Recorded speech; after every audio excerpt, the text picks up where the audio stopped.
রাজনীতির এপিঠ ওপিঠের আজকের আয়োজনে ভাবছিলাম যে মানে খুব স্বাভাবিকভাবে বিএনপির মনোনয়ন হলো, রাজনীতিতে মনোনয়নের একটা নতুন বাতাস, নতুন রাজনীতি শুরু হয়েছে, সেটি নিয়ে কথা বলবো। কিন্তু শুরু করতে হবে, দেখলাম সবশেষ খবরে যে সহিংসতা, মানে একটা অবরোধ, টায়ার জ্বালানো, বিক্ষোভ, এগুলো তো চলছেই মনোনয়ন বঞ্চিতদের। চট্টগ্রামে একজন প্রার্থী গুলিবিদ্ধ হয়েছেন এবং অন্তত দুজন গুলিবিদ্ধ হয়েছেন, 8 রাউন্ড গুলি ছড়া হয়েছে, এরকম গোলাগুলির খবর পর্যন্ত হয়েছে। আসলে পরিস্থিতিটা কেমন? এবং কেবল তো আসলে মনোনয়ন প্রক্রিয়া আরো না হয় আরো চলবে, কোন দিকে যাবে বলে মনে হচ্ছে? আপনার দুজনের কাছে ছোট করে একটু বিশ্লেষণ নিব। মাসুদ কামাল, আপনার কাছ থেকে শুরু করি। দেখেন, এটা হলো কি, আমাদের দেশের রাজনীতির যে চরিত্রটা, আমাদের রাজনীতির চরিত্রটা বেসিক্যালি এটার মানে যেটা আমরা দেখে আসছি গত কয়েক বছর ধরে, কয়েক দশক ধরে, সেটা হলো মানে দেশটা হলো একটা বড় কেক। সেই কেকের কে কতটা পোর্শন পাবে, এটা যে যতটা পাবে সে ততটা এনজয় করবে, ততটা সে খেতে পারবে। এই যে খাওয়ার যে একটা আকাঙ্ক্ষা, সেই আকাঙ্ক্ষারই তীব্রতম প্রকাশ হলো এই ঘটনা। যিনি এমপির মনোনয়ন পাচ্ছেন, ভাবখানা এমন তিনি সব পেয়ে গেছেন, তার ইহকাল পরকালে সব প্রাপ্তি হয়ে গেছে। এখন তাকে এটাকে এনজয় করতে হবে। আর যিনি পাননি, তার হলো আমার সব গেল, আমার জীবন যৌবন সব শেষ হয়ে গেছে, এতদিন ধরে আমি প্ল্যান করছিলাম পাবো, পেলাম না, অতএব যে পেয়েছে তাকে খেতে দেব না, তাকে সেটা এনজয় করতে দেব না। কিন্তু তারা যদি ভাবতো যে এই যে আমাকে মনোনয়ন দিয়েছে, এটা হলো আমাকে একটা দায়িত্ব দেওয়া হয়েছে, আমাকে জনগণের সেবা করার একটা দায়িত্ব দেওয়া হয়েছে। দেখেন, প্রত্যেকটা এমপি একটা বেতন পায়, কিন্তু বেতনটা কেন পায়? ধরেই নেওয়া হয় যে ওনাকে এই টাকাটা দেওয়া হবে ওনার সংসার পরিচালনার জন্য, আর বাকি এই টাকা দিয়ে ওনার শ্রমটাকে, ওনার সময়টাকে কেনা হবে, যেটা হুম। দিয়ে সে জনগণের সেবা করবে। তো আসলে কি এই লক্ষ্যটা সামনে নিয়ে কেউ নির্বাচন করে? এই লক্ষ্যটা সামনে নিয়ে কেউ নির্বাচনে জয়ী হয় অথবা এমপি হন? অথবা এমপি হওয়ার পর এই চিন্তাটা কি কারো মাথার মধ্যে থাকে? থাকে না তো। তো যে কারণে আমাদের এখানে এমপি হওয়াটা হলো একটা ব্যবসায়ে, মানে ওই যে মনে করেন একটা টেন্ডার হয়, টেন্ডারে একজনের কাজটা পায়, যিনি কাজটা পান তার যে আনন্দ, প্রাপ্তির যে আনন্দ, আমাদের এখানে এমপি হওয়াটা হলো সেই প্রাপ্তির আনন্দ। হুম। এখন সে আনন্দ থেকে যারা বঞ্চিত হয়েছেন, ওনাদের মধ্যে নানা ধরনের ক্ষোভ থাকে, এই ঘটনা ঘটে।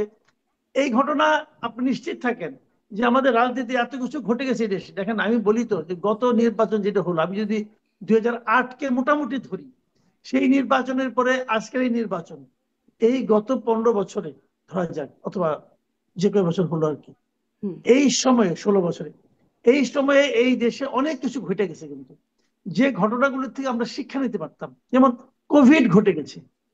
কোভিড এর কারণে আমার তো তখন মনে হয়েছিল এই পৃথিবীর মানুষ বোধহয় অপরাধ করা ছেড়ে দিবে।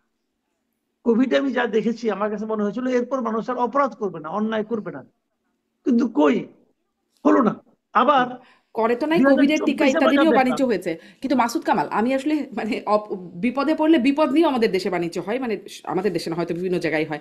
কিন্তু আমি এই প্রশ্নটা একটু বিশেষ করে করতে চাই যে এটি আমাদের সংস্কৃতি যে সারা জীবন রাজনীতি করে একবার মনোনয়ন পেতে হবে, বা মনোনয়ন পাওয়াটা একটা উদ্দেশ্য থাকে, এবং তারপরে সেই মনোনয়নকে ঘিরে মান অভিমান, কিছু গন্ডগোল হয়, এটাও আমাদের দেশের একটা সংস্কৃতির অংশ।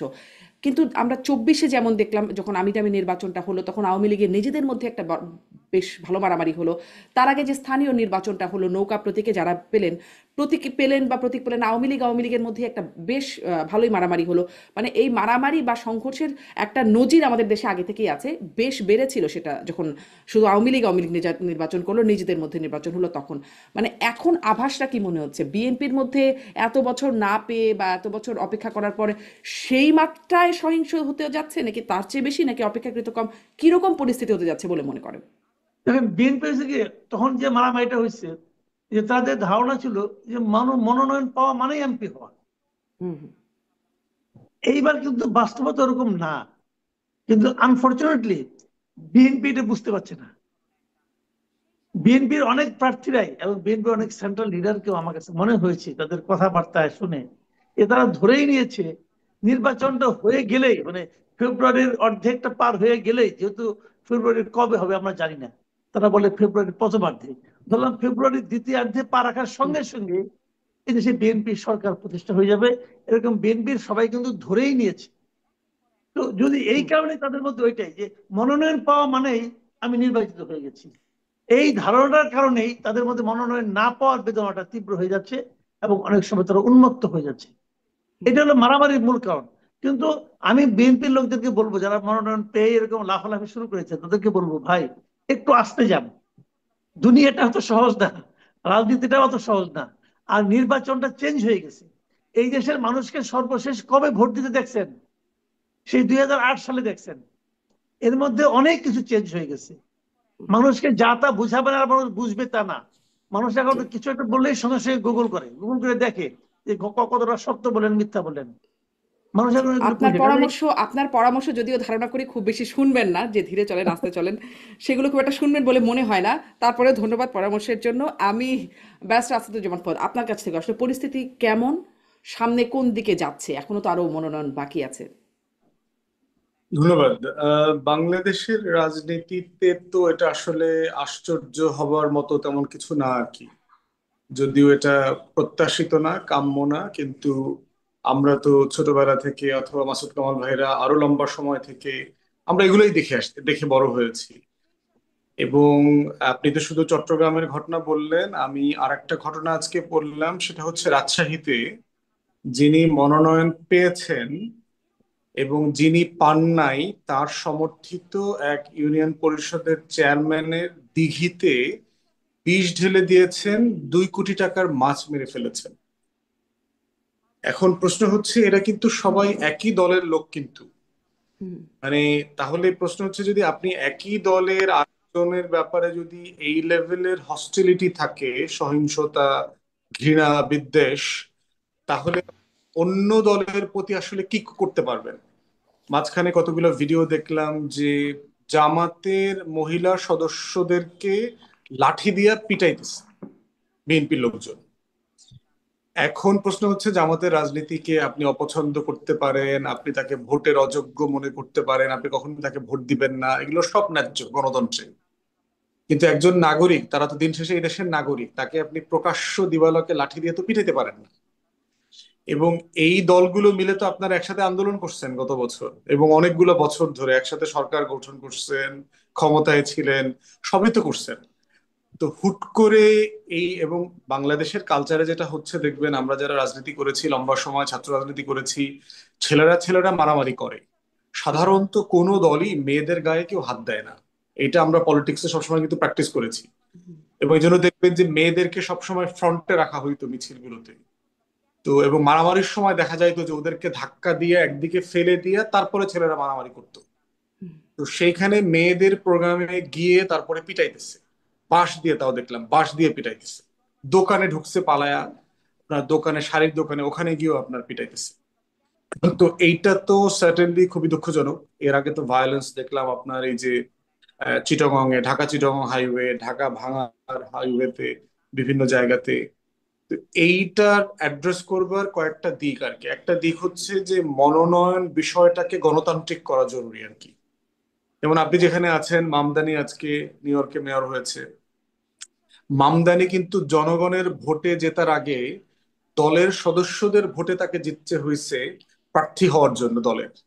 হুম। তো এইখানে দেখেন, আমাদের মনোনয়ন প্রসেসটা হচ্ছে যে একজন ব্যক্তি, সর্বোচ্চ ধরেন বিএনপির স্ট্যান্ডিং কমিটি, সবাই মিলে মূলত সিদ্ধান্ত নেয় যে আসলে কে নমিনেশন পাচ্ছে পাবে না। আমাদের আরপিওর গঠনতন্ত্র, আরপিওর যে প্রভিশন আছে, সেখানেও কিন্তু বলা আছে যে স্থানীয় সদস্যদের ভোটে নির্বাচিত হবে, প্রসেস ফলো করে হচ্ছে কিনা সেটা মেনটেন করবার একটা শর্ত দেয়া আছে। কিন্তু বাংলাদেশের বড় দলগুলো সেই প্র্যাকটিসটা আসলে কখনো করে নাই। জি, ব্যারিস্টার ফুয়াদ, আপনি কি বলতে পারবেন, যেহেতু আপনার যোগাযোগ আছে, এই কথাবার্তা হয়, বিএনপিরও সিনিয়র নেতাদের সাথে কথাবার্তা হয় আপনাদের, মানে এই মনোনয়ন প্রক্রিয়াটা কিভাবে হলো, কোথা থেকে ঠিক হলো, মানে অনেক তো 300 আসনের প্রার্থী, কিভাবে এই জিনিসটা ঠিক হলো? আম, আমরা এর আগেও শুনেছি, এবারও এমনকি অভিযোগ উঠেছে, মানে অভিযোগ উঠেছে বলতে কি, রাজনৈতিক দলগুলো, জামাতি যেমন বলেছে যে মনোনয়ন বাণিজ্য করতে চায় বলে পিআর মানতে চাচ্ছে না বিএনপি, এরকম কোনো মনোনয়ন বাণিজ্যের খবর কি হয়েছে, জেনেছেন? দেখেন, এগুলো তো রাজনৈতিক বক্তব্য, আমরাও দেই, এসব কথা বলি, কিন্তু এক্স্যাক্টলি অভিযোগ করবার জন্য যে লেভেলের এভিডেন্স দরকার, সেটা তো আসলে ভিজিবল না এভিডেন্স।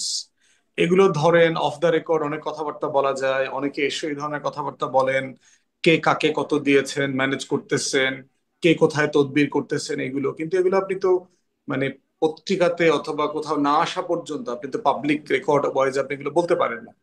কিন্তু বিএনপি অফ দ্য রেকর্ড এই আলোচনাগুলো হয়েছে, শুনেছেন? দেখেন এটা মানে কোন জায়গা থেকে কতদূর পর্যন্ত যায় সেটা তো বলার সুযোগ নাই, বাট কোনো না কোনো লেভেলে তো এগুলোর লেনদেন হচ্ছে সার্টেনলি। কিন্তু দেখা যাচ্ছে যিনি নিচ্ছেন না তারও বদনাম হচ্ছে। দেখা গেছে যে অনেকেই বিএনপির সিনিয়র লিডারশিপকে হয়তো বলছেন যে এটা ওইখানে গেছে, কিন্তু আসলে ব্রিফকেসটা ওইদিকে আশেপাশেও যায় নাই।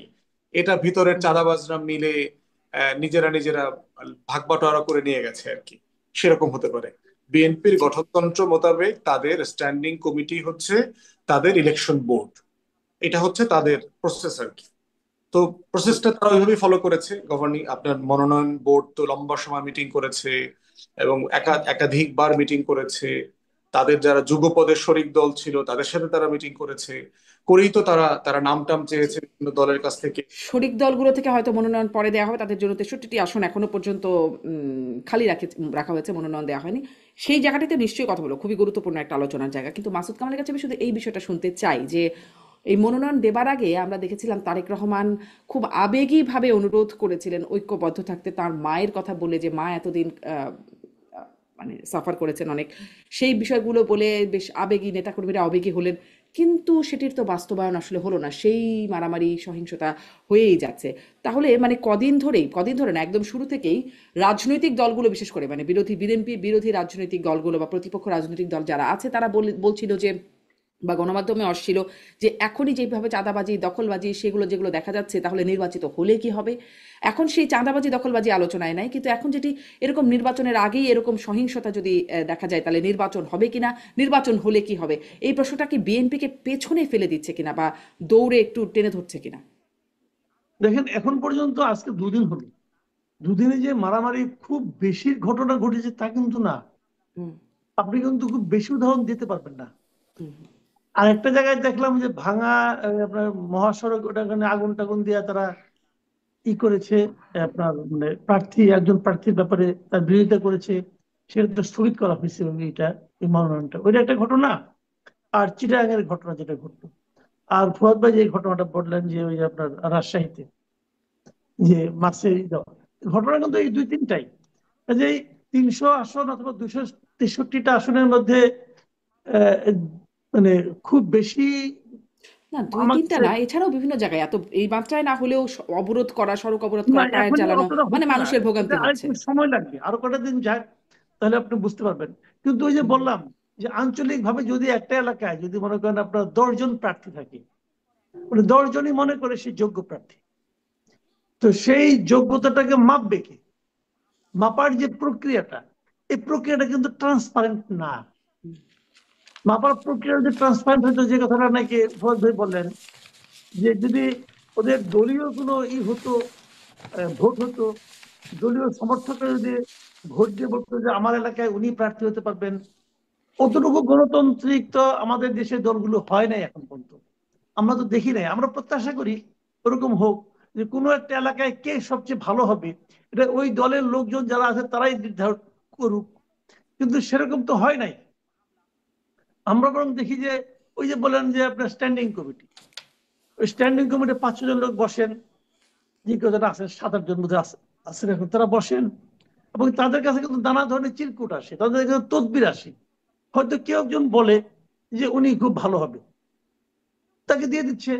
তো এই যে প্রক্রিয়াটা, এই প্রক্রিয়াটা ভালো না, এই প্রক্রিয়াটা ভালো না, এই প্রক্রিয়াটাকে আমি পছন্দ করি না। আমি কালকেই তো সোশ্যাল মিডিয়ায় এক ভদ্রলোকের একটা স্ট্যাটাস দেখলাম।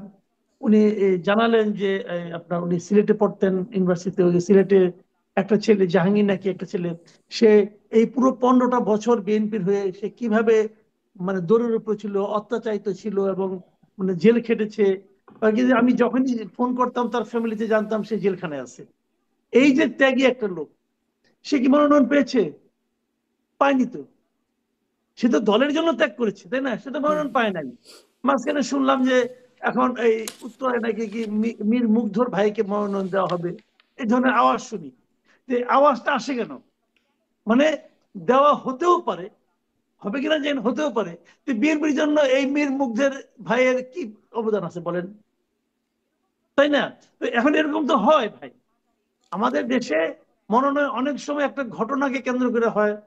আমার পরিচিত পাওয়ারফুল লোকের সঙ্গে কার কতটা সম্পর্ক আছে জানেন আপনি? বাংলাদেশের রাজনীতিতে কি হয়, বাংলাদেশের রাজনীতি কিন্তু যতটা না বিএনপির আদর্শ, তার চেয়ে বড় হলো কি আপনি কোন ভাইয়ের রাজনীতি করেন।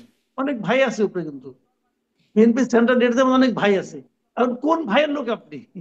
ওই ধরেন ওই স্ট্যান্ডিং কমিটিতে যদি 7 জন লোক থাকে ধরা যাক, এই 7 জন লোকের একজন যদি আপনার প্রতি এমনি প্রভাবিত হয়ে যায়, আপনাকে সে ভালোবেসে পালায়, তাহলে সে আপনার কথা বলবে, এবং ভালোবাসা তো সংক্রমিত। সে আরো 2 জনকে বলবে ভাই আপনি একটু ভালোবাসেন, তো সেও হুম, হুম। ভালোবাসলো, আপনি বললেন যে সেই আপনার টাকা আমি ভালোবাসার জন্য ভালোবাসবো। কোনো লেনদেন হয় কিনা এই প্রশ্ন আমি করছিলাম। আপনি কি কিছু জানেন যে মনোনয়ন আচ্ছা, বাণিজ্যের কোনো খবর কি পেয়েছেন? না, লেনদেনের খবরটা আমি আসলে এখন পর্যন্ত এভাবে পাই নাই। যেমন 2018-তে পেয়েছিলাম, জি, দুই জি। হাজার আঠারোতে পেয়েছিলাম মানে কি, ওটা হয়তো আমার ধারণা এখন ওটা হয়তো ছড়ানো হয়েছিল। পুরো জিনিসটাকে আসলে একটু মানে মন্দ করে দেখানোর জন্য আমার মনে হয় খুব ইন্টেনশনালি পরিকল্পিত ভাবে এটাকে ছড়ানো হয়েছিল 2018-তে, এটা আমার ধারণা। আর কারণ আমার সঙ্গে 2 একজন প্রার্থীরও কথা হয়েছিল ওই সময়, তো আমি যে মাত্রায় শুনেছি সেই মাত্রার কথা আমি শুনিনি আর কি। আর এবার যেটা হয়েছে, এবার লেনদেনের কথা এখন পর্যন্ত আমি আমার কানে আসেনি এ পর্যন্ত। হুম, আচ্ছা, এটা ভালো। আরো 2 দিন কিন্তু যাক, 2 দিন গেলে মানে হবে কি, আপনি আপনি এটা আপনি আসে বলছিলেন করতে যে আমি একটু মুগ্ধর একটু ভাই। বলি এক সেকেন্ডে। হ্যাঁ। আশা করতে যারা নাকি মনোনয়ন না পায় তারা কিন্তু এটা ছড়ায় যে আমি কি করে পাবো, আমি তো এত টাকা দিতে পারি নাই, উনি দিতে পেরেছেন ওনারটা হয়ে গেছে, এরকম কিন্তু হয়। তো এখন এইগুলো যে যখন ফাইনাল হবে না, এখন তো ফাইনাল হয় না, কিন্তু ফাইনাল না হওয়ার কারণে যারা নাকি দিয়েছে পায়নি তারা যখন কিছু বলবে না, এখন বলবে না এখানে, তারা ভাববে আমি তো পেতেও পারি, আমি আরেকটু দেখি আরেকটু লবিং করি।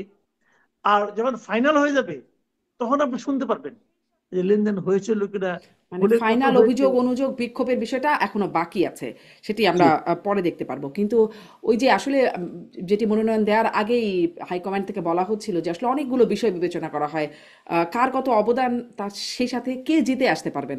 হয়তো মনে করছেন কে জিতে আসতে পারবেন পার্টির বিবেচনা, মানে আমি একটু যোগ করলাম। কিন্তু আমি যেটি আপনার কাছে মাসুদ কামাল আরেকটু প্রশ্ন করতে চাই যে হেভি ওয়েটরা যারা পেলেন না, যাদের কথা আমরা মোটামুটি অনেকেই ধরেই নিয়েছিল যে তারা তো পাবেন, অনেকে ভেবেছিলেন এদের মধ্যে কেউ মন্ত্রীও হয়ে যাবেন, এরকম অনেক আলোচনা ছিল। কিন্তু স্থায়ী কমিটির সদস্য থেকে শুরু করে আম, অনেক হেভি ওয়েটরাই আসলে মনোনয়ন পেলেন না। তাদের ব্যাপারটা কেমন, কেন তারা পেলেন না, এটি কি বুঝতে পারেন? আর এটির কোনো প্রভাব দেখতে পান? এটার কোনো প্রভাব এখন আমি দেখিনি, এবং ওনারাও কিছু বলেননি। ওনারা হুম, বলেছেন দলের স্ট্র্যাটেজিক্যাল কারণে তারা দেয়নি। আরো তো সময় আছে ভাই, 63টা এখনো বাকি আছে, হুম, হুম। তাই না? এই 63টা বাকি থাকা মানে কিন্তু অনেক বাকি থাকা, এর মধ্যে তারা ঢুকে যেতে পারেন। 2 একজনের জন্য আমারও মনে হয়েছিল এই লোকগুলির একটা অবদান আছে। যেমন আমি একটা নাম ধরেই বলি, হাবিবুন নবী সোহেল। এই ভদ্রলোকের বিরুদ্ধে সবচেয়ে বেশি মামলা হয়েছিল, বিএনপি যত লোকের বিরুদ্ধে মামলা হয়েছে সর্বোচ্চ মামলা ছিল হাবিবুন নবী সোহেলের ব্যাপারে, ওনার ব্যাপারে আমার একটু অন্য কারণে দুর্বলতা আছে, কারণ আমরা ইউনিভার্সিটি একই হলে থাকতাম, তো যে হুম। কারণে হয়তো একটু দুর্বলতা আমার আছে। তো কিন্তু আপনি আমি হয়তো ওনাকে স্থায়ী দেখি, কমিটি থাকলে আপনি তার প্রতি ভালোবাসাটা তাই না? দেখাতেন। হ্যাঁ, আমার তখন একটা ভালোবাসা জন্মায় যেত, এটা হতে পারে। কিন্তু আমি তাকে, এটা অনর্থ আছে, আমি তাকে এত বছর ধরে চিনি, হুম, এটা কিন্তু একটা বিষয়। যে তখন জি। আমি তাকে জানতাম যে খুবই নিবেদিত প্রাণ কর্মী ছিলেন উনি, দল করতেন, ছাত্র দল করতেন। এবং তারপর আপনার পরবর্তী জীবনে আমি জেনেছি যে ওনার মানে অবদান খুব ভালো, এবং উনি খুব প্রেজেন্টেবল ক্যারেক্টার কিন্তু। হুম। আবার এটাও আমি শুনেছি যে স্থায়ী কমিটির একজন সদস্যের দেখি তার ব্যাপারে ব্যাপক রিজার্ভেশন আছে, এবং উনি চান না যে হাইবিবুল সামনে আসুক। এটা ওটা কারণ হতে পারে। তো আচ্ছা, এইগুলি তার মানে কিন্তু হয় ভালোবাসার এই সাথে সাথে সমস্ত আপত্তির দলগুলিতে না, জায়গাও থাকে। এই সমস্ত দলগুলিতে এগুলি হয় যে অনুরাগ যেমন থাকে সেরকম বিরাগও একদম, থাকে। বিরাগও থাকে, একজন যদি স্পষ্ট বিরাগ মাসুদ কামাল। প্রকাশ করে ফেলায় তখন একটা সমস্যাই হয়ে যায়। জি, আরো তো বাকি আছে। ওই কথাটার উপরেই জোর দিলাম যে আরো তো বাকি আছে। দেখা যাক হেভিওয়েটরাও হয়তো এর মধ্যে আসবেন কিনা। অনেক দেখা যাক। এর মধ্যে একটা বিষয় ব্রাস্টার ফুয়াদ, সেটি হচ্ছে যে ওই যে 63টি আসন, সেটি আমরা শুনছি আন্দোলনের শরিক তাদের জন্য, তাদের তাদের মনোনয়ন চূড়ান্ত হলে এই আসনের প্রার্থী বিএনপি হয়তো চূড়ান্ত করবে, এরকম একটা বিষয় আমরা জানছি বা বলা হয়েছে মির্জা ফখরুল ইসলাম আলমগীরের পক্ষ থেকেও। প্রথম আলোতে খবর দেখছিলাম যে এনসিপির সাথেও যোগাযোগ হচ্ছে। 20টি আসন ছাড়বার কথা দাবি করছে এনসিপি, এবং 3টি মন্ত্রিত্বও চায় তারা। এই নেগোসিয়েশনের বিষয়ে আপনি কতটুকু জানেন? আসলে নেগোসিয়েশন কেমন হচ্ছে? নেগোসিয়েশন সফল না হওয়া পর্যন্ত হচ্ছে যে সবসময় ভালোই চলে আর কি। তো ধারণা করে নিতে হবে ভালো চলে বলেই তো তারা কন্টিনিউয়াসলি লেগে থাকে এটার পিছনে, প্রজেক্টের পিছনে।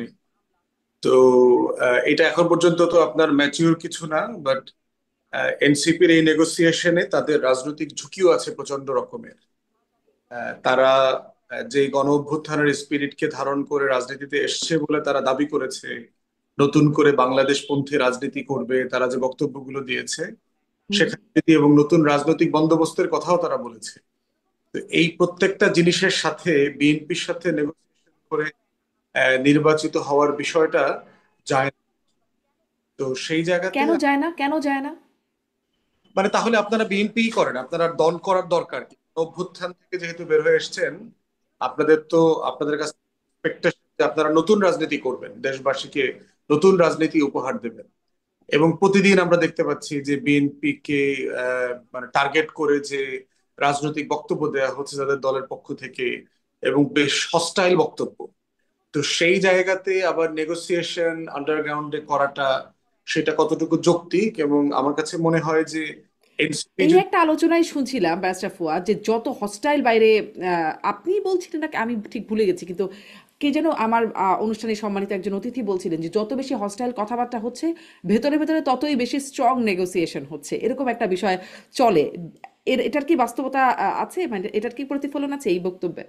আমার মনে হয় যে এটা এটা ইউজুয়ালি চলে আর কি। বাংলাদেশে হুম। ধর রাজনৈতিক দলের নেতারা আছে যে আহ, আপনার দিনের বেলা উপদেষ্টার পদত্যাগ চাচ্ছে, হুম। পদত্যাগ হুম। এই সন্ধ্যাবেলা তার বাড়িতে বাসায় যাচ্ছে আবার তদবির করবার জন্য। তার কোন ঠিকানা লাগবে, কোন ফ্যাক্টরি লাগবে, কোথায় কত কোটি টাকার কাজ, কোন কোম্পানিকে দিতে হবে, অথবা দিনের বেলায় সে উপদেষ্টার বিরুদ্ধে ব্যাপক বক্তব্য হুম। দিয়েছে। তো এটা খুবই দুঃখজনক আর কি। বাংলাদেশের এই মানে মর্যাদার জায়গাটা রাজনীতিতে রাজনীতিবিদরা খুব নষ্ট করে ফেলছেন আর কি। তো আর আমি একটা সাথে একটা সম্পূরক প্রশ্ন যোগ করি, যে রাজনীতিবিদরা নষ্ট করে ফেলছেন জায়গাটা, আপনি বলছিলেন যে দিনের বেলা এরকম, রাতের বেলা অন্যরকম। আবার আপনি শুরুতেই বলছিলেন যে অনেক রকম আছে যেগুলো রাজনৈতিক বক্তব্য, এগুলো আপনারাও মানে বলেন। আমি যখন মনোনয়ন বাণিজ্য হচ্ছে কিনা এই প্রসঙ্গে জিজ্ঞাসা করছিলাম, মানে রাজনীতিবিদদের বক্তব্য বা রাজনৈতিক বক্তব্য এগুলো কি খুব ক্লিশে, আমরা বিশ্বাস করবো না রাজনীতিকদের কথা? মানে এটাই সমস্যা হয়ে গেছে, কারণ আমাদের রাজনীতিতে পলিটিক্যাল বক্তব্যটা আসলে মানে জনগণ কেন্দ্রিক না আর কি। আপনি দেখবেন যে রেটরিক বেশি আর কি। এই ধরেন কমন কথা, দেখে নেব, এই হবে সেই হবে, হুমকি ধামকি যেগুলো আমরা বিভিন্ন সময় দেইটেই, সেখানে দেখবেন যে জনগণ অনুপস্থিত। যেমন দেখবেন আজকে একটা পত্রিকার হেডলাইন হচ্ছে যে ডেঙ্গুর প্রকোপ বাড়ছে, প্রচুর লোক মারা যাচ্ছে সারা দেশে। অথচ বাংলাদেশে আজকে যতগুলো টকশো হবে, মাসুদ কামাল ভাই তো রেগুলার যান, আমরাও বিভিন্ন প্ল্যাটফর্মে যাই, আমরা কি আসলে গত এক সপ্তাহে, মাসুদ ভাই আলাপ করেছেন কিনা জানি না, আমি গত এক সপ্তাহে একটা সেন্টেন্সও বলি নাই ডেঙ্গু নিয়ে। বাংলাদেশের হেলথ কেয়ার সিস্টেম যে কলাপস করছে, বাংলাদেশের শিক্ষকরা দেখেন বেতন ভাতা বেসিক 1,000 টাকা 2,000 টাকা বাড়ানোর আন্দোলন করছে। আমি গত এক সপ্তাহে একটা লাইনও বলি নাই কোনো টেলিভিশনে এই শিক্ষকদেরকে নিয়ে। বাংলাদেশে দেখেন এই যে অর্থনীতি মন্দা যাচ্ছে, আনএমপ্লয়মেন্টের সিচুয়েশন কি হবে না হবে, এগুলো নিয়ে আমি গত এক সপ্তাহে একটা লাইনও বলি নাই। তাহলে আসলে কোন জিনিসটা আমরা বলি আর কোন জিনিসটা আসলে মানুষের জন্য দরকার? এই নির্বাচন আসলে কয়টা মানুষ করবে? মানে কয়টা মানুষকে আসলে এফেক্ট করে যে এনসিপির সাথে কয়টা সিট নেগোসিয়েশন হচ্ছে, বিএনপি কাকে ছাড় দিচ্ছে, 9 দলে কি হইতেছে, জামাতকে এবার বড় দল হবে কিনা, এটা আসলে প্রাত্যহিক জীবনে আসলে কয়টা মানুষকে অ্যাড্রেস করে, কয়টা মানুষের স্বার্থের সাথে জড়িত? তো সেই জায়গাতে দেখেন যে আমাদের পুরো রাজনীতিটাই জনগণ বিমুখ একটা কনভারসেশনের মধ্যে চলে গেছে। কিন্তু আপনি যদি ওয়েস্টার্ন কান্ট্রিতে দেখেন, সেখানে প্রত্যেক দিন দেখবেন পলিটিশিয়ানরা তাদের ন্যাশনাল ইস্যুতে কথা বলছে, জাতীয় ইস্যুতে কথা বলছে। আপনি শুধু গিনিপিগ চিন্তা করবেন যে আজকে 10টা 20টা রাজনীতিবিদদের সকল পত্রিকার হেডলাইন বক্তব্যগুলো কি, এবং অলমোস্ট আপনি কোনো বক্তব্যের ভিতরে জনগণ পাবেন না। আপনি পুরো বক্তব্যের কেন্দ্রবিন্দু হচ্ছে ক্ষমতা, হুম। এবং সেটা আমি, আমরা, আমার দল, সিট টিট, এই এই টোটাল 8টা 10টা শব্দের ভিতরে টোটাল আলোচনাটা আটকে গেছে। তো এইটা এই যে সংকটটা তৈরি করছে, এই সংকটে যেটা হচ্ছে রাজনীতিবিদরা ফাউল কথা বলে, রেটরিক বলে, জনগণ নিয়ে কথা বলে না। হ্যাঁ, রাজনীতিতে শেষ কথা নাই, দেখবেন এই কথাটা প্রায় বলে আর কি, হুম। হুম। রাজনীতিতে কোনো শেষ কথা নাই। তাহলে মানে কি রাজনীতি কি? মানে মানে এটা এটা এটা তো বেশ্যাদের কোনো প্রফেশন না তো। যে মানে কোনো শেষ ক্লায়েন্ট নাই, মানে আমার ক্লায়েন্ট এন্ডলেস, মানে কোনো আওয়ারই আমার লাস্ট আওয়ার না। তো এইটা তো চলতে পারে না। পলিটিক্সে তো একটা এথিক্সের জায়গা থাকতে হবে, একটা ডিগনিটির জায়গা থাকতে হবে। তো আমার কথাকে তো জনগণকে বিশ্বাস করতে পারতে হবে যে না, এই মানুষটা সত্য বলে, এই মানুষটা আসলে আমার জন্য কথা বলে। জি, তো সেই জন্য নতুন বন্দোবস্তের রাজনীতির কথা বলে তাহলে তো সেই আপনি যেই মানে শব্দ ব্যবহার করছেন ওইগুলোই তো রয়ে গেল। তাহলে আসলে বন্দোবস্ত কি হলো, কেন আপনাদের বিশ্বাস করবে? আপনি অবশ্যই এই প্রশ্নটা করছিলেন, আমি এই প্রশ্নটাই রাখলাম যে আসলে বিশ্বাস কেন করবে? আপনারা ঐক্যমত হইলে তাতে মানুষের কি যায় আসে? রাজনীতিবিদদের সমালোচনা রাজনীতিবিদদের মধ্য থেকে আমার থেকে বেশি জি, সম্ভবত করে না। জি, জি, আপনি এই প্রসঙ্গ আগেও বলেছেন। সেটি নিয়ে আপনি নিশ্চয়ই আগেও বলেছেন। আমি এই আসন সমঝোতার বিষয়েও একটু জনাব মাসুদ কামাল আপনার কাছ থেকেও একটু শুনতে চাই যে এনসিপির সাথে আসন সমঝোতার কথা যেটি শোনা যাচ্ছে সেটির বিষয়ে আসলে কতটা জানতে পারছেন? সমঝোতা হলে আসলে কেমন হবে আর না হলে কেমন হবে? আমরা জানতে পারছি বিএনপি কোনোভাবেই চাচ্ছে না জামায়াতের সাথে এনসিপির কোনো রকম জোট হোক। একটা জিনিস কি, যে এই যে নিউজটা আজকে যেটা প্রথম আলোতে নিউজটা প্রথম করেছিল, যে 20টা আসলে সমঝোতা, তারা বলছে 20টা এমপি চাচ্ছে, 3জন মন্ত্রী চাচ্ছে, এই ধরনের একটা নিউজ আজকে প্রথম আলোতে ছাপা হয়েছে। আমি প্রথম আলোকে বাংলাদেশের মানে প্রধান দৈনিক মনে করি। আমি যখন কোনো একটা নিউজ নিয়ে যখন নাকি আমার সন্দেহ হয়, দ্বিধা হয় যেটা আসলে কি তাই ঘটেছে, তো আমি সঙ্গে সঙ্গে প্রথম আলো চেক করি। এখন আমার সমস্যা হয়েছে কি, ভাই আমি তো নিজেও সাংবাদিকতা করেছি দীর্ঘদিন, এখনো করি, এখনো ফ্রিল্যান্সিং করি। তো আমি আবার আমার মতো করে বোঝার চেষ্টা করি যে আসলে তারা কি লিখলো। প্রথম আলোর এই রিপোর্টটা আমার কাছে রিপোর্টই মনে হয় নাই। আমি খুব বিস্মিত হয়েছি যে এই ধরনের একটা রিপোর্ট তারা কি করে ছাপলো। মানে আমার কাছে এটা গ্রহণযোগ্য না এই রিপোর্ট। আমি যদি নিউজ এডিটর হতাম, আমার হাত দিয়ে এই রিপোর্ট আমি ছাপতাম না। কারণটা কি দেখেন, কতগুলি ইস্যু থাকে এই রিপোর্টে, তারা কাউকে কোট করেনি। বলছে কি যে এনসিপির 4জন লিডারের সঙ্গে তারা কথা বলছে, তার কারো নাম দেয় নাই। এবং বিএনপির এই সংক্রান্ত যারা দায়িত্বে আছেন সেরকম 2-1জন লিডারের সঙ্গে তারা কথা বলছেন, এখানেও কোনো নাম নাই, নাম কিন্তু নাই। এখন নাম ছাড়া উনি আবার ফিগারটা বলছেন 20টা আসন, 3জন হুম, মন্ত্রী, অমুক তমুক হাবি যাবি, এটা তারা চায়। এখন এটা নিয়ে আবার একদম শেষে যে রিপোর্টটার একজন ব্যক্তিকে, একজন যুগ্ম আহ্বায়ক নাকি এরকম একটা ভদ্রলোক মহিলা, মহিলা, ওনার সঙ্গে আলাপ করেছেন, উনি অস্বীকার করেছেন যে না, এই ধরনের কোনো কিছু আমরা করছি না। তাহলে একজন লোককে যাকে আপনি কোর্ট করতে পারলেন, উনি অস্বীকার করলেন।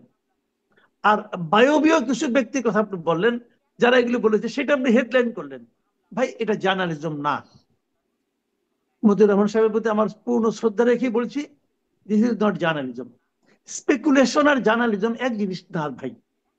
হুম, এই রিপোর্টটা আপনি একদমই আপনার এই পত্রিকার সঙ্গে যায় না। এটা আমি এই পত্রিকা অনেক উপরে তুললাম না একটু আগে, আমি এই পত্রিকার কাছ থেকে এই ধরনের রিপোর্ট আশা করি না, এবং এটা যায় না, পরিষ্কার কথা। নাসিরুদ্দিন পাটোয়ারি আজকে কি বলছেন আমার কাছে খুব ভালো লাগছে। এই নাসিরুদ্দিন পাটোয়ারি কিছু কিছু কথা আমি আগে হাস্যরস করতাম, মানে বিরক্ত হইতাম, কিন্তু আজকে তার কথা আমার খুবই ভালো লাগছে। সে বলছে যে মতিউর রহমান সাহেব সে পরামর্শ দিচ্ছে যে হয় সাংবাদিকতা করেন আর তাহলে রাজনীতি করেন। যদি রাজনীতি করতে চান তাহলে আমাদের কাছে আসেন, আমরা আপনাকে নমিনেশন দেব। আমি মনে করি যারা মতিউর রহমান গত কয়েক বছরের মধ্যে তাকে নিয়ে কিন্তু সাবেক যে ছিলেন যে সরকার প্রধান হাসিনা অনেক কথা বলছে, শেখ হাসিনা অনেক কথা বলছেন, অনেক অপমানসূচক কথা বলছেন। ওইগুলো যদি যতটুকু অপমানিত হওয়ার কথা, অপমানিত হওয়ার কথা নয়, বরং ওনার জন্য সম্মানই বয়ে এনেছিল। এইটা যদি অপমানিত হওয়া উচিত না, ওনার নিজেকে জিজ্ঞাসা করে এটা আমি কি করলাম। দেখ, এটা গুলো এক ধরনের কথা, কাজে এই স্পেকুলেশনটাকে আমি গুরুত্ব দেই না, এই ফিগারটাকে আমি গুরুত্ব দেই না। এখন আপনার অন্য প্রসঙ্গে আসি, যে যদি এ ধরনের কিছু হয়ে থাকে, মনে করেন আসন ভাগাভাগি, বাংলাদেশের রাজনীতিটা দেখা যায় যে নির্বাচন এসে গেলে আপনার রাজনৈতিক মতাদর্শের কোনো মিল না থাকলেও আসন ভাগাভাগির একটা প্রবণতা আমরা এর আগেও দেখেছি। তারা এটাকে বলে নির্বাচন কেন্দ্রিক জোট। এটা হতে পারে, এটা আমি অস্বীকার করি না, এটা এটা হতেই পারে। আমরা আগেও বহু নির্বাচনে দেখেছি। কিন্তু সেখানে একটা ইকুয়েশন থাকে যে আমি কেন তার সঙ্গে জোট করব। যদি আমি দেখি যেমন 2000 আপনার 1996 নির্বাচনে বিএনপি কিন্তু হেরে গেছে, এবং বিএনপির অনেক আসনে তারা 400-500 ভোটের জন্য হারছে। কিন্তু ওই নির্বাচনে কিন্তু জামাতে ইসলাম আওয়ামী লীগের সঙ্গে ছিল মানে বিএনপির সঙ্গে ছিল না, এবং জামাতের ভোটের কারণে বিএনপি এত মানে তার বিশাল পরাজয় হয়েছিল। একই জিনিস দেখা গেছে 2001 সালে, মানে বিএনপির প্রাপ্ত ভোটের চেয়ে কিন্তু আওয়ামী লীগের ভোট মোটেই কম না, একই রকম ভোট। একজনের 41 দশমিক কত, আরেকজনের ওই 41 দশমিক, মানে ওই দশমিকের পার্থক্য কিন্তু। সেখানে বিএনপি পাইছে 192টা না 93টা। কেমনে পাইলো? ওই যে 100-200 ভোট জামাতের কাছ থেকে পাইছে, ওইটা পাই তারা। কিন্তু যদি এরকম ইস্যু হয় তাহলে জোট কিন্তু ইম্পর্টেন্ট, খুবই গুরুত্বপূর্ণ।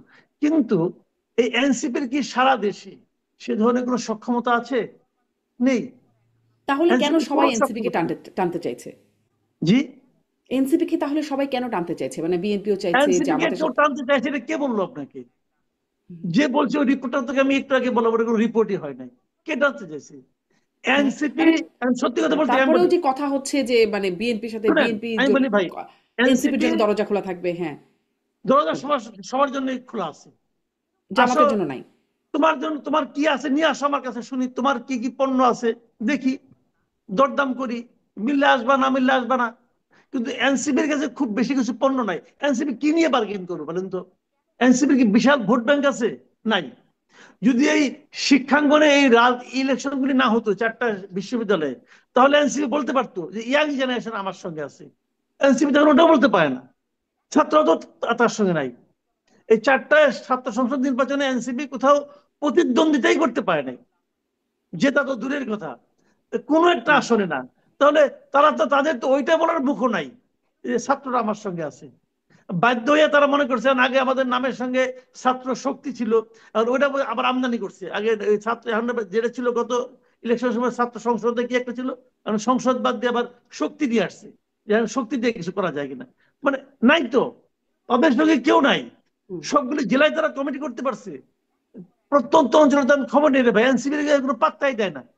তো সেই এনসিপি বরঞ্চ কি হয়েছে, বরঞ্চ এনসিপির একটা সম্ভাবনাময় দল নষ্ট হয়ে গেছে তাদের কতিপয় নেতার কথাবার্তা এবং জীবন আচরণের কারণে।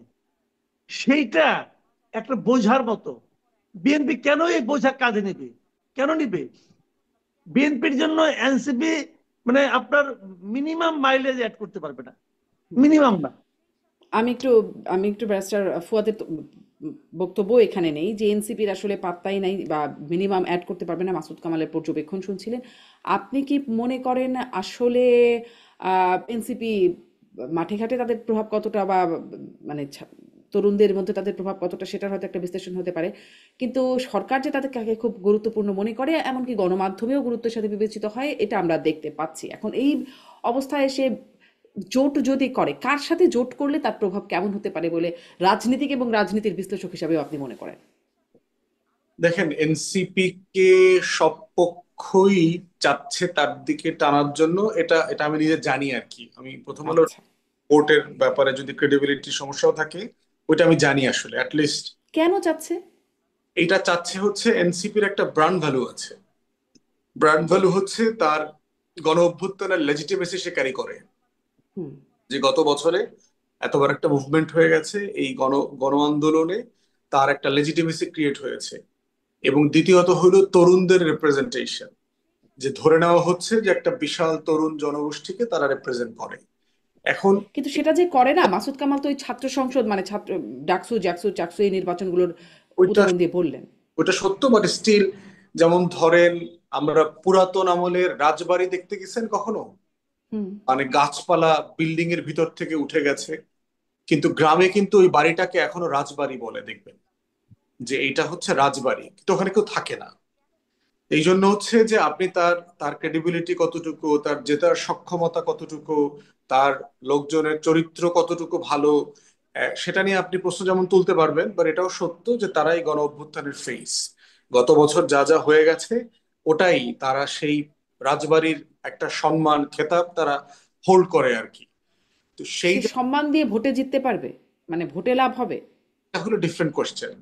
যে আপনার আমার অনেক পরিচিতি, যেমন ধরেন মাসুদ কামাল ভাইকে অনেক মানুষ চেনে সারা দেশে, প্রচুর টকশো করে। এখন মাসুদ ভাইকে যদি কলাবাগান রোডের আসনে দাঁড় করায় দেন, মাসুদ ভাই তো জামানত বাজেয়াপ্ত হবে কি, তাই না? মাসুদ ভাই বেয়াদবি করলাম না তো?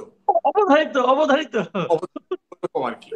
এখন প্রশ্ন হচ্ছে যে আমরা যারা এখনো নির্বাচন করি নাই, আমাদের কনস্টিটিউয়েন্সি নাই, আমাদের নতুন দল, এই চ্যালেঞ্জগুলো আমাদের আমাদের আমাদের সামনে সবার আছে। এবং দেখবেন আমার অনেকগুলো তো কমন সমালোচনা আছে, তার ভিতরে একটা সমালোচনা হচ্ছে যে এই এই টাকলার তো মেম্বার হওয়ারই ভোট নাই।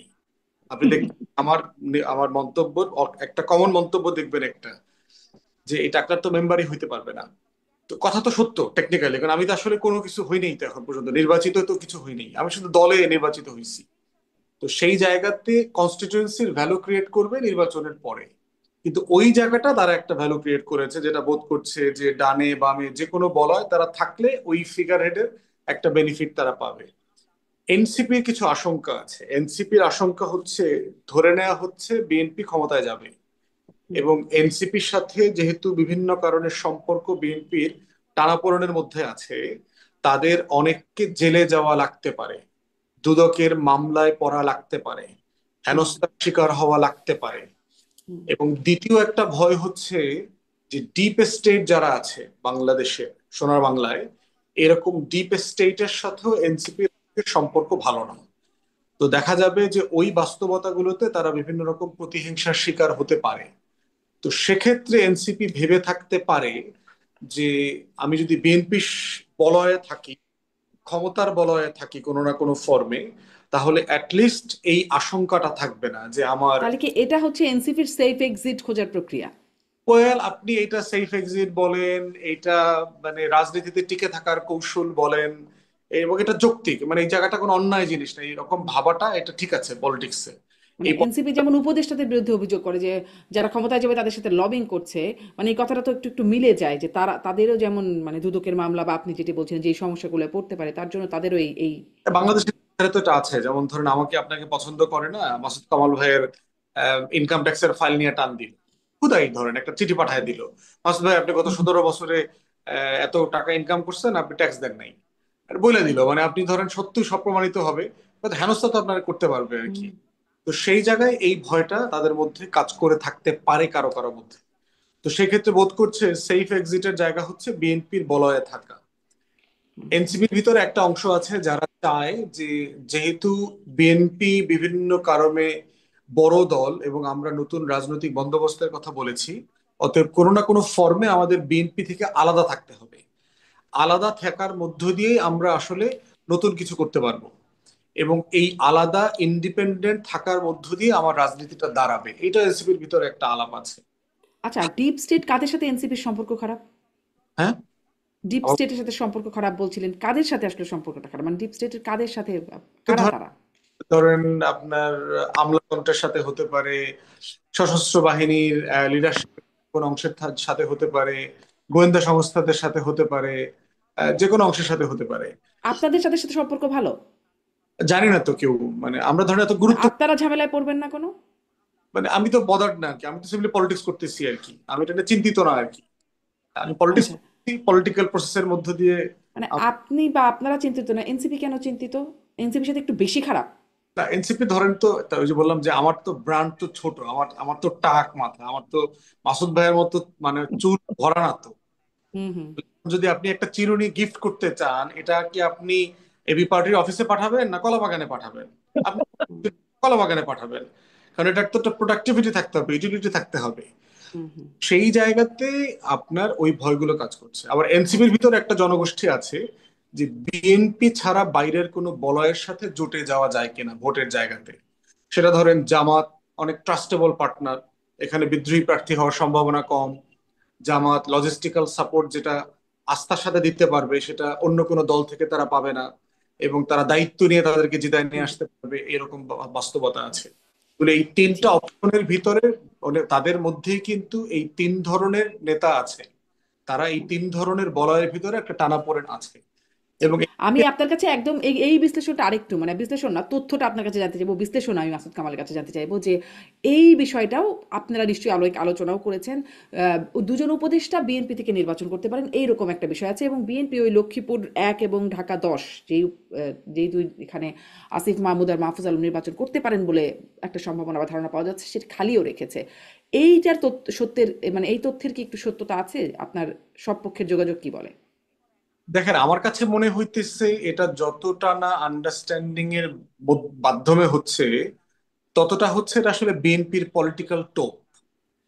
মানে সে জায়গাগুলো খালি রেখে আপনাকে একটা বার্তা দিল আর কি, যে আমরা এটা মানে ইনভাইটেশনটা ওপেন আছে আর কি, এখন আপনি নেগোসিয়েশন করতে আসবেন কিনা আর কি সেই জায়গাটাতে।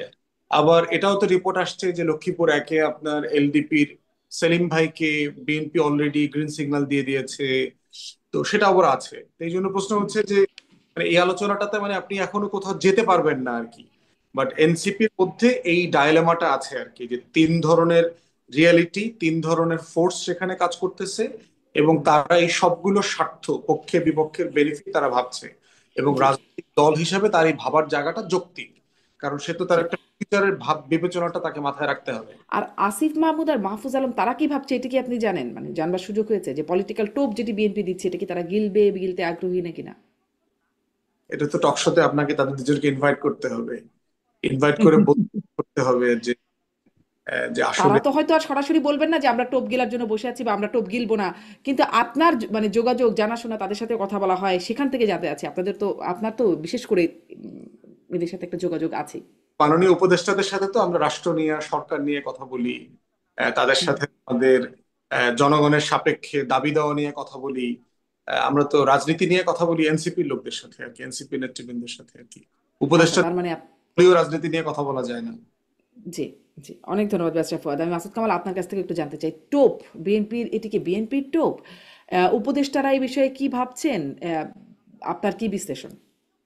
শুনেন, আমার বিশ্লেষণ হলো গিয়ে, যে দুই উপদেষ্টার কথা আপনি বললেন তাদের আমি নির্বাচন করার কোনো সুযোগ দেখি না। স্ট্রেট হইতে আমার এটা মূল বক্তব্য, আমি কোনো সুযোগ দেখি না। এটা সুযোগ তারা নির্বাচন করলে এই সরকারের নিরপেক্ষতা ক্ষুণ্ণ হবে, এবং অলরেডি হচ্ছে। যতটুকু হয়ে গেছে আরো বাড়বে। এটা ওই মানে ওই পক্ষপাতিত্ব, মানে পক্ষপাত দুষ্টতা আরো বাড়বে আমি মনে করি। কারণ সরকারের কেউ যদি নির্বাচনে আসে তাহলে এই নির্বাচন ওই সরকারের পক্ষে করা উচিত না, এটা নৈতিকভাবে উচিত না। এবং সেই কারণে আমি এটাও মনে করি নাহিদ ইসলামেরও এই কারণে নির্বাচন করা উচিত না। উনি তো এই সরকারের পার্ট ছিলেন, এখন নাই, তাতে কি আছে? আপনি ওই সময় কাজ করে নিছেন, যে আপনি এটা করতে পারেন না, আপনার উচিত হবে না নির্বাচন করাটা। তাহলে এই সরকারের নিরপেক্ষতা আমি মনে করি ক্ষুণ্ণ হবে। এগুলো একটা বিষয়। আর দ্বিতীয় একটা বিষয় আমি আবার আগেও বলেছি, যে বিএনপির যে পলিটিক্স, বিএনপির যারা ভোটার, তাদের মাধ্যমে জিতে আসার জন্য এই এনসিপির কাউকে নেওয়া তাদের জন্য কোনো বাড়তি মাইলেজ দেবে না, স্ট্রেট হতে দেবে না। দেখেন, এগুলি কোনো কতগুলি বিষয় আছে আমি বলি আপনাকে। ওই যে বলে না যে রাজনীতিতে কোনো শেষ কথা নাই, ওগুলো মাঠের বক্তৃতা দিয়েছি, এগুলো তারা বলে এক ধরনের আত্মতৃপ্তি পায়, অথবা আত্মতৃপ্তি অথবা আত্মসন্তুষ্টি বলতে পারেন আপনি, অথবা আত্মপক্ষ সমর্থনের একটা খোরা অজুহাত হতে পারে। মানুষ কিন্তু শুনে ফেলে। মানুষ যখন শুনে আপনি কি বলছেন, এখন আপনি যখন কথা বলা হয় না যে কথা এবং তীর একবার বলে ফেললে আর ফেরত আনা যায় না। তো এই যেমন আজকে নাসিরুদ্দিন পাটোয়ারি বলে ফেললেন যে আমরা এরকম কিচ্ছু করছি না, মতি ভাইকে নিয়ে উনি হাসি ঠাট্টাও করলেন, সবই করলেন। এখন যদি পরে প্রমাণিত হয় যে আসলেই তারা এরকম চেয়েছে, যদি পরে প্রমাণিত হয় তারা এই ধরনের আঘাত করছে, তখন কিন্তু আবার উল্টোটা মতিউর রহমান বলবেন। তখন আবার আমি বলবো যে আপনি কি রাজনীতি করেন, একবার এক এক কথা কন, ওই যে তাই না? শেষ কথা বলে কিছু নাই, তখন হ্যাঁ, তারা এটা কাজে বলবে। জি এইগুলি আসলে ঠিক না। এগুলি বলার সময় খেয়াল করা উচিত আমি কি বলছি। এবং এটা আপনি ভুলে যাবেন। আমরা কিন্তু অনেক সময় কিন্তু বানাই বানাই অনেক কথা বলি, যে বলে সে ভুলে যায়, কিন্তু যে শোনে সে কিন্তু ভুলে না। সে কিন্তু ধরে ফেলে, এই ভাই আপনি তো এই কথা বলেন না, আগে তো এই অন্য কথা বলছেন, এখন এটা বলতেছেন কেন? যদি বলতে না পারে মনে মনে সিদ্ধান্ত নেয় যে এই লোকটা একটা বাটপার, এখন এরকম হওয়ার কিন্তু তার আশঙ্কার মধ্যে পড়ে যাবে এখন। তো এই জন্য আপনার ওনাদের আমি যেটা মনে করি পার্সোনালি, যেমন আসিফ মাহমুদ সজীব ভুঁইয়া, আমি অনেক চিন্তা করলাম ওই দিন যে উনি মানে যদি তাকে যদি নিয়ে আসে বিএনপি, তাকে বিএনপি যখন প্রজেক্ট করবে, যে তাকে যখন জনগণের সামনে উপস্থাপন করবে, তার পক্ষে কি বলবে? গত 1.5 বছরে আসিফ মাহমুদ সজীব ভুঁইয়া কি কি অর্জন করেছেন, কি কি কাজ করেছেন, যা দিয়ে বলা যায় যে এই লোকটা খুবই অসাধারণ একজন সম্ভাবনাময় প্রতিভাশালী ব্যক্তি একজন। কি বলবে আমি কিন্তু খুঁজে পাচ্ছি না। বুলেট নিয়ে বিদেশ যাওয়া এটা বলবে, নিজের এলাকায় অতিরিক্ত বরাদ্দ নেওয়া এটা বলবে, এটা কি বলবেটা কি? মেয়রকে নির্বাচন করতে না দেওয়া, শপথ দিতে না দেওয়া, এটা বলবে কোনটা? আমি কিন্তু খুঁজে পাই না। তো এরকম একজন ব্যক্তিকে বিএনপির সঙ্গে নেবে কেন? মানুষের প্রশ্নের জবাব দেওয়ার জন্য?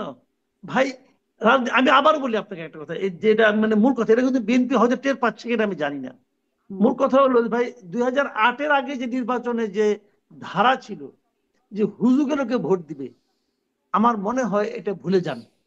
জি। ওটা যদি মানে মনে করেন, তাহলে এই আলোচনাটা কেন, মানে এই আলোচনাটা বা এটি তো একটা ধারণার চেয়েও বড় আকারে মানে চলছে যে আসিফ মাহমুদ এবং মাহফুজ আলম তারা বিএনপি থেকে নির্বাচন করতে পারেন, এই বিষয়টা আসলো কোত্থেকে যদি? এটা করতে গেছিলাম যাই না, হয়তো কেউ আলোচনা করেছে, হয়তো বলেছে 2 তারিখে নাহিদ ইসলাম একটা ইন্টারভিউ দিয়েছিল, একটা প্রেস কনফারেন্স করছিল, ওখানে সে বলছিল এই কথাটা, যে যদি কারোর সঙ্গে আমাদের নীতির মিলে, মতের মিল হয়, তাহলে আমরা করতেও পারি, তবে এগুলি এখন আলোচনা পর্যায়ে আছে, হয়তো এরকম আছে কেউ। সবচেয়ে বড় কথা কি বলি আপনাকে আমি, এবার ভাই এই নির্বাচনী জোটের ভবিষ্যৎ খুব অন্ধকার। এবার নির্বাচনী জোটের ভবিষ্যৎ খুবই অন্ধকার। হুম, কারণটা হলো কি, আপনি যে জোট করবেন আপনাকে ভোট করতে হবে নিজের মার্কা নিয়ে। এখন নিজের মার্কা নিয়ে যদি আপনি ভোট করেন, দেখেন নিজের দল বিএনপির সঙ্গে সে আছে, বিএনপি একজনকে মনোনয়ন দিয়েছে, তারপরেও কিন্তু বিদ্রোহ হচ্ছে। আর যাকে চেনে না জানে না এরকম একজন লোককে আপনি মনোনয়ন দিবেন, সে জায়গায় ওখানে তার মার্কা নিয়ে দাঁড়াবে, মনে করেন শাপলার কলি নিয়ে দাঁড়াবে, আর ধানের শীষে সবাই শাপলার কলির উপর ঝাঁপাইয়া পড়ে ভোট দিবে। ভাই, বাংলাদেশের ভোটাররা এখনো ওরকম পর্যায়ে যায় নাই। হুম। তখন ওখানে কিন্তু আবার হবে কি জানেন, ওখানে বিএনপির যে সম্ভাব্য প্রার্থী ছিল, উনি হয়তো স্বতন্ত্র দাঁড়ায় যাবে। যদি স্বতন্ত্র দাঁড়ায় যায়, তখন তার কাছে কিন্তু গোহারা হাঁটতে পারে। কারণ এই লোকটা তো জি। ভাই, শুনেন, ওই এলাকা বিএনপির রাজনীতি গত 15 বছর রাজনীতি কি, বিএনপির গত 15 বছরের রাজনীতির সবচেয়ে মাপকাঠিটা হলো যে কে কত নির্যাতিত হয়েছে। এবং লোকে তো বলবে যে নির্যাতিত আমি হয়েছি, ওকে, ও তো এখানে আসে না, ও তো আগে ছাত্রলীগ করতো, ছাত্রলীগের লোকে ছিল, এখন আসছে যেমন আমি ধরেন পঞ্চগড়ের উদাহরণটা আমি বলি, পঞ্চগড়ে এখানে সাথী সাথে দাঁড়াইছে, সে তো ছাত্রলীগ করতো আগে, করতো না? এখন সে হুম, ছাত্রলীগ, এখন সে এখানে এসে পড়ছে। এখন সে ওখানকার যারা লোকজন আছে, যারা নাকি বিএনপি যারা নির্যাতিত, ওরা কি তখন তো তাকে দেখছে, সে তো ছাত্রলীগের বড় বড় নেতাদের নিয়ে তার এলাকাতেও গেছে। মানুষ কি সহজে ভুলে যাবো? মানুষের মন কি ব্ল্যাকবোর্ড নাকি যে আপনি ডাক্তারদের বুঝে বলালেন? এত সহজ না রে ভাই, এই যে থেকে যাবে জি। এগুলো, এই যে এটা সহজ হবে না। আমি মনে করি এবারের নির্বাচনে, জোটের নির্বাচনের ভোট মানে সহজ হবে না যারা জোটে থেকে আসবে। জি, আপনি বলেছেন যে সেটার ভবিষ্যৎ অন্ধকার। আমি শেষ মানে আমরা যখন নির্বাচনের আগে মনোনয়ন, জোট ইত্যাদি নিয়ে এত কথা বলছি, নির্বাচনের আগে গণভোট সেই বিষয়টাও আলোচনায় আছে এবং সরকারের পক্ষ থেকে 1 সপ্তাহের আলটিমেটাম, যদিও আলটিমেটাম শব্দটি আসিফ নজরুল নিচ্ছেন না, তিনি বলছেন আহ্বান জানানো হয়েছে 1 সপ্তাহের মধ্যে যে রাজনৈতিক দলরা তাদের মধ্যে আলোচনা করে ঐক্যবদ্ধ হয়ে একটা প্রস্তাব দেবে এবং তাছাড়া সরকার 1 সপ্তাহ পরে তার নিজের সিদ্ধান্ত নিয়ে নেবে। আমি দেখছিলাম যে মানে আপনারা আলোচনার একটা প্রস্তাব নিয়েছেন, 2 দিন পার হয়ে গেছে, এখন আলোচনার একটা উদ্যোগ কেবল আপনারা 9টি দল, আপনারা এনসিপি সহ ব্যাসফাত, আপনাকে জিজ্ঞাসা করছি যে একটা উদ্যোগ নিলেন, এটার কি কোনো ভবিষ্যৎ আছে? মানে আলোচনা করে কিছু হবে, আপনারা আর কিছু করতে পারবেন 1 সপ্তাহের মধ্যে, মানে আর 5 দিন, 5 দিনের মধ্যে? না, একটা বিষয় হচ্ছে যে আপনার কথা তো বলতে হবে। যেমন ধরেন, আমরা আপনারা মাসুদ ভাইরা প্রতিদিন হাউকাউ করতেছি না বিভিন্ন জায়গায় গিয়ে গিয়ে, মানে মাসুদ ভাই হয়তো চা কফি খাওয়ার কিছু পায় টায় আর কি। তো তাছাড়া মানে আমরা তো কোনো কিছুর সমাধান করতে পারি না, কিন্তু তারপরও পলিটিক্যাল পার্টির একটা ন্যাশনাল অব্লিগেশন থাকে যে একটা ইস্যু আসছে, এটাকে আমরা আলোচনা করে একটা কাছাকাছি জায়গায় নিতে পারি কিনা। এবং এর আগে অনেকগুলো ইস্যুতে কিন্তু আমরা সফল হয়েছি। বড় বড় দলগুলোর ভিতরে যে দূরত্ব কমানোর কাজ, এরপরে হচ্ছে সঠিক জায়গাতে একটু স্যাক্রিফাইস করার ব্যাপার, সব হুম। পক্ষ যেন একটু স্যাক্রিফাইস করে, এগুলো কথা বলে আসলে লাভ হয়। বিভিন্ন সময় আমরা দেখেছি ঐকমত্য কমিশনেও আমরা সাইড লাইনে বহুবার বসেছি, বিভিন্ন দলের সাথে নেগোশিয়েট করবার হুম, চেষ্টা হুম। করছি যে আপনি একটু ছাড় দেন, আপনি একটু কিন্তু এই ছাড়। 5 দিনে কিছু হবে? না, একটা বিষয় হচ্ছে যে কথা তো বলা দরকার, মানে হোক বা না হোক, মানে কথা বললে যেটা হবে পরবর্তীতে দূরত্বটা কমে যাবে আর কি। মানে এটা রিয়াকশনটা কমে যাবে অ্যাটলিস্ট, যে সবাই কিন্তু চেষ্টা। মানে হলো দূরত্ব কমলো, কিন্তু 7 দিনের মধ্যে আপনারা মানে সমন্বিতভাবে একটা প্রস্তাব দিতে না পারলে সরকার তাদের মানে অবস্থান জানিয়ে দেবে বা সিদ্ধান্ত জানিয়ে দেবে, সেটাই কি হতে যাচ্ছে? সরকার তাদের সিদ্ধান্ত জানিয়ে দেবে? সরকার ধরেন সরকার নিজেও যে এটার অংশ না, এটা আমি মনে করি না। আমার মনে হয় যে সরকারের পক্ষ থেকেও ব্যাক এন্ডে বিভিন্ন অ্যাডভাইজার বিভিন্ন দলের সাথে কথা বলছেন, একটা অ্যাগ্রিড ফর্মুলাতে কোথায় আসা যায়, কোথাতে একটু স্যাক্রিফাইস করা যায়, কনসেনসাসে আসা যায়, সেই ব্যাপারে চেষ্টা করবে সরকার। ইউনূস সরকারের যে টেন্ডেন্সি দেখেছি যে ডিসাইসিভলি কোনো কিছু চাপিয়ে দেবে, এই ধরনের টেন্ডেন্সি এখন পর্যন্ত দেখি নাই। তো সেই জায়গাতে আমার বোধ হয় যে সরকারও আলোচনা করছে এবং আলোচনা করে একটা কনসেনসাসে আসবে, এবং এই আসার জায়গাতে আমরাও আমাদের জায়গা থেকে কথা বলছি, সবগুলো দলের সাথে বসছি। ধরুন কনসেনসাসে আসলো না, কারণ ৮ মাসে হয় নাই, ৮ মাসে বরং যেটি মাহমুদুর রহমান মান্না বলছেন গন্ডগোল, সেই গন্ডগোলটা পাকিয়ে গেছে আরো এই ৮ মাসে। এই ৭ দিনে যদি না হয়, তাহলে গণভোটের ভবিষ্যৎ কি? আর গণভোট মানে ঠিক মতো সেখানে নিয়ে সমাধান না আসতে পারলে আপনারা নির্বাচনের ভবিষ্যৎ কি? একটা বিষয় হলো জাতীয় নির্বাচন ফেব্রুয়ারি মাসে হচ্ছে, এই ব্যাপারে আমার গণভোট হোক বা না হোক।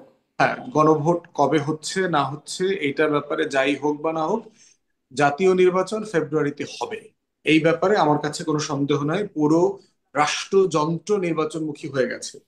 আমি বিভিন্ন জায়গাতে যে খোঁজ খবর রাখি, আমার সাথে যাদের সাথে দেখা সাক্ষাৎ হয়, আমি সব জায়গায় একই মেসেজ দেখতে পাচ্ছি। আচ্ছা। পুরো স্টেট মেজর কোনো ডিসিশন নিচ্ছে না ইলেকশন ছাড়া এখন। তো সেই জায়গাতে জাতীয় নির্বাচনকে ঝুঁকির মধ্যে ফেলবে অথবা পিছিয়ে যেতে পারে এমন কোনো সম্ভাবনা জি, অ্যাবসলিউটলি। ব্যারিস্টার ফুয়াদ, অনেক ধন্যবাদ। মানে গণভোট হোক বা না হোক বা কখন হবে সেটি নির্ধারিত না হলে জাতীয় নির্বাচন বাধাগ্রস্ত হবে না। মাসুদ কামাল, আপনিও কি, আপনারও কি তাই মনে হয়? একদম 30 সেকেন্ডে যদি জানান বা আপনার মন্তব্য। হ্যাঁ, আমি নিজেও নির্বাচন নিয়ে আশাবাদী। আমার কাছে মনে হয় ফেব্রুয়ারিতে নির্বাচন হতে যাচ্ছে, এটা আমার ধারণা। আর এখন যেটা হচ্ছে 7 দিনে যে আলটিমেটামটা, না এটা আমি বলি, এটা আসলে পলিটিক্যাল পার্টিগুলিকে 7 দিন দেয় নাই, ওনারা নিজেরাও এই সুযোগে 7 দিন নিয়েছেন। কারণটা হলো কি, পলিটিক্যাল পার্টিরা সমাধান কিভাবে করবে? পলিটিক্যাল পার্টি তো 8 মাসে বৈশা আলোচনা করে একটা স্বাক্ষর করছে। স্বাক্ষর যেটা করছে, এখন যে আদেশের জন্য যে প্রস্তাবনাটা নিয়ে আসছে, তার সঙ্গে তার মিল নেই। মিল নাই বলেই কিন্তু বিএনপি বলছে আপনি আমার সঙ্গে প্রতারণা করছেন। তাহলে এই ঝামেলাটা পাকাইছে কে? পাকাইছে জাতীয় ঐকমত্য কমিশন। এবং ঐকমত্য কমিশনের চেয়ারম্যান কে? ডক্টর ইউনূস। তাহলে ভার্চুয়ালি এই যে ঝামেলাটা পাকাইছে ডক্টর ইউনূসের নেতৃত্বে কয়েকজন লোক। তো সমস্যা পাকা, ঝামেলা করছেন আপনি, সমাধান করতে পারেন পলিটিক্যাল লিডারদেরকে। এটা তো হলো না রে ভাই। আর পলিটিক্যাল লিডার তো 8 মাস বসে কথা বলছে, নানা বিষয়ে মতামত দিছে, তারপরে এখন তারা দিতে দিতে সার দিয়া টিয়া শেষ পর্যন্ত একটা জায়গায় এসে পড়ছে যে এইটাই আমাদের চূড়ান্ত। ওইখান থেকে আপনি আবার চেঞ্জ করলেন কেন? আসলে ভাই মুদ্রা কথা হলো, ওই যে আমেরিকার 2 নাগরিক এখানে আসছিল না, ডক্টর আলী রিয়াজ এবং মনির হায়দার, এরা একটা মিশন নিয়ে আসছিল, একটা ঝামেলা পাকাই দিয়ে দুজনে উড়াল দিয়ে চলে গেছে। এখন এখন বসে